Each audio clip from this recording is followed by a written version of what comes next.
In this module, we are going to learn Mundell-Fleming model under fixed exchange rate. The important economic goals or the objectives of the nation are internal and external balance. Internal balance refers to the full employment with price stability. External balance refers to equilibrium in the balance of payments. Government can use a number of policies to influence employment and the balance of payment. These policies can be categorized as expenditure changing policies, expenditure switching policies, direct controls.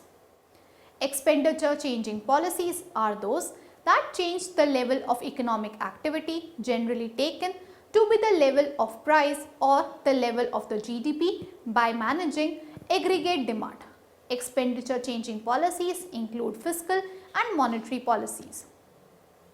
Fiscal policies is the use of the spending and taxing functions of government. An expansionary fiscal policy is one that raises aggregate demand by lowering taxes or increasing government spending. Similarly, a contractionary fiscal policy decreases aggregate demand by rising taxes or decreasing government expenditure. Monetary policy is the management of the quantity of a country's money supply by the central bank of that nation. An expansionary monetary policy is one that raises the money supply. An increase in money supply will decrease the interest rate, which increases borrowing for spending. The increased spending raises aggregate demand and the equilibrium level of output.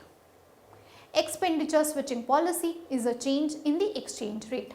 Currency depreciation switches spending by both domestic and foreigners from foreign goods to domestic goods. By raising domestic spending, depreciation of currency will also offset some of its own effects on the trade balance because part of the increased spending will go to imports.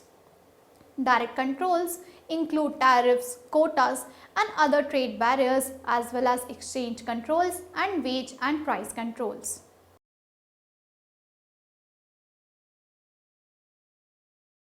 After starting this module, you shall be able to analyze the policy instruments to achieve the objectives of internal and external balance, the concepts of IS and LM curve, understand the Mundell-Fleming model, examine the ways to reach internal and external balance with fixed exchange rate. Let us begin by analyzing Swan diagram. The Swan diagram demonstrates how expenditure switching and expenditure changing policies can be used to achieve simultaneous internal and external balance. On vertical axis, exchange rate is represented. An increase in R refers to a devaluation and decrease in R refers to revaluation. In horizontal axis, domestic expenditure or absorption is shown. Points on EE curve refers to external balance. EE curve is positively sloped because higher R due to devaluation improves nation trade balance and must be matched by an increase in real domestic absorption. At point F on EE, which is a point of external balance, imagine an increase in expenditure to point G. An increase in expenditure will raise income and through MPI, marginal propensity to import will also increase the imports, producing the balance of payment deficit at point G. To restore the external balance and to eliminate the deficit, R will have to increase from point G to H, that is depreciation of dollar, in order to increase exports and reduce imports. Any point to the right of EE indicates an external deficit and any point to the left indicates external surplus. The line YY is indicating the internal balance or the level of full employment with no inflation. For simplicity, it is assumed that inflation only occurs when output is above the level of full employment. Any point to the left of YY indicates unemployment and any point to the right of YY indicates inflation. The four possible regions in the diagram are as follows. Zone 1, external surplus and internal unemployment. Zone 2, external surplus and internal inflation.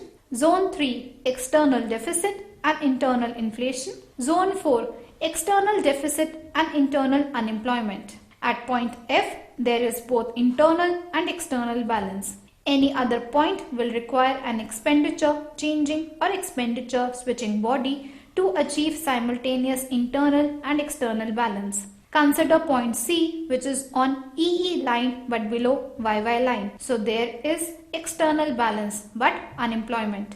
In order to achieve point F, both types of policies are required. If only fiscal policy is used to raise expenditure to decrease unemployment, then increased income will cause more imports, producing an external deficit. So the expenditure increasing policy must be accompanied by a devaluation of the domestic currency and increase in R in order to achieve the internal and external balance. We will discuss Mundell-Fleming model. Mundell-Fleming model is an economic model first set forth by Robert Mundell and Marcus Fleming. The model is an extension of ISLM model. The Mundell-Fleming model is also known as ISLM-BP model. The traditional ISLM model deals with economy under closed economy, whereas Mundell-Fleming model describes the small open economy. The IS curve shows the various combination of interest rate I and national income Y that results in the equilibrium in the goods market. The goods market is in equilibrium whenever the quantity of goods and services demanded equals the quantity supplied for injections equals the quantity supplied or injections are equal to savings. I plus X is equal to S plus M. Savings S and imports M are positive function of increase in the level of national income, and the investment I is inversely related to the interest rate.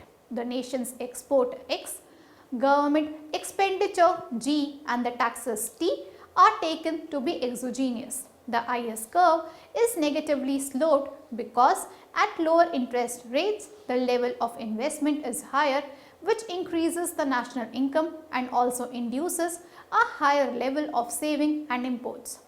Thus, equilibrium is restored when change in investment is equal to change in savings and change in imports. The LM curve shows the various combinations of interest rates I and national income Y at which the demand for money is equal to the given and fixed supply of money, which we call equilibrium in money market. The LM curve is inclined positively because the higher the rate of interest I, the smaller the quantity of money demanded for the speculative purposes. The BP line shows the combinations of income Y and the interest rate I for which there is an external balance. The BP curve is positively inclined because higher rates of interest lead to a greater capital inflows and must be balanced with higher level of national income and imports for the balance of payments to remain in equilibrium. It is described to show how a nation can use fiscal and the monetary policies to achieve both internal and external balance without change in exchange rate. The working of ISLM and BP curve. In figure, all the markets are in equilibrium at point E where IS, LM, BP curves cross at interest rate I equal to I and national income Y is equal to YE, which is less than the full employment level YF. At I is equal to I star, the level of national income is YF. To the left of FE curve, the nation has balance of payment surplus and to the right a balance of payment deficit. The more responsive international short-term capital flows are to changes in the interest rate. The flatter is the BP curve, but BP curve is drawn on the assumption that exchange rate is constant. So BP curve does not shift. Now we will discuss Mundell-Fleming model and fixed exchange rate. Fiscal and monetary policies from external balance and unemployment. An expansionary fiscal policy in the form of an increase in government expenditure or the reduction in taxes shifts the IS curve to the right, so that at each rate of interest, the goods market is in equilibrium at a higher level of national income. On the other hand, contractionary fiscal policy shifts the IS leftwards. An easy monetary policy, that is increase in the nation's money supply, shifts the LM curve rightwards, whereas a tight monetary policy shifts the LM curve leftwards. Here we are assuming that exchange rate is fixed, so monetary and fiscal policies will not directly affect the BP curve. So the BP curve does not shift, that is remains unchanged. This situation is explained with the help of figure. Next, we will discuss fiscal and monetary policies from external balance and unemployment. With easy monetary policy, there is a shift in LM curve to the right which crosses the unchanged IS curve at point U. But at point U, the interest rate I dash is less than I, and so with low interest rate, the capital inflow is reduced, and so balance of payment is in deficit position. So now the nation could reach full employment level of national income by expansionary fiscal policy that shifts IS curve to right so as to cross the point A. At point A, the interest rate is higher than at point E, so that worsened trade balance is accompanied by an increased capital inflow. However, this increased capital inflow or reduced outflow is not sufficient to avoid a deficit in the nation's balance of payment, as point A is to the right of the BP curve. To reach the full employment level of national income of YF and to have equilibrium in its balance of payment, the nation should follow the stronger expansionary policy that shifts IS curve to point B on the BP curve.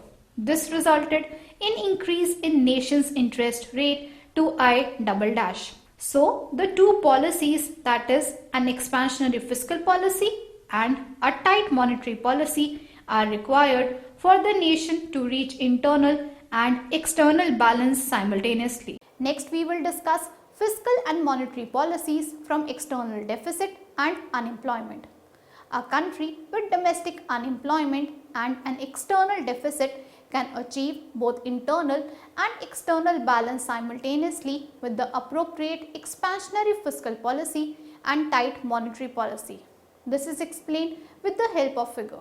The IS and LM curve intersects at point E, but BP curve is not intersecting at this point of equilibrium.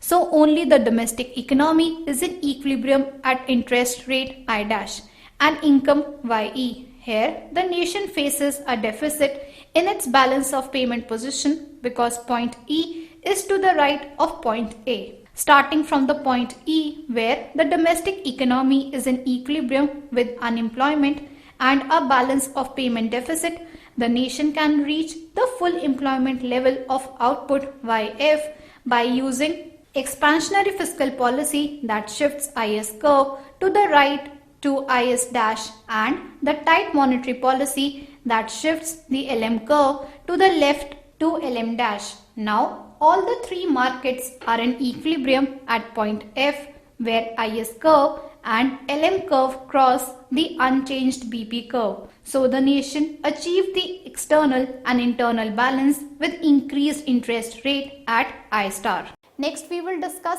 fiscal and monetary policies with perfect capital mobility.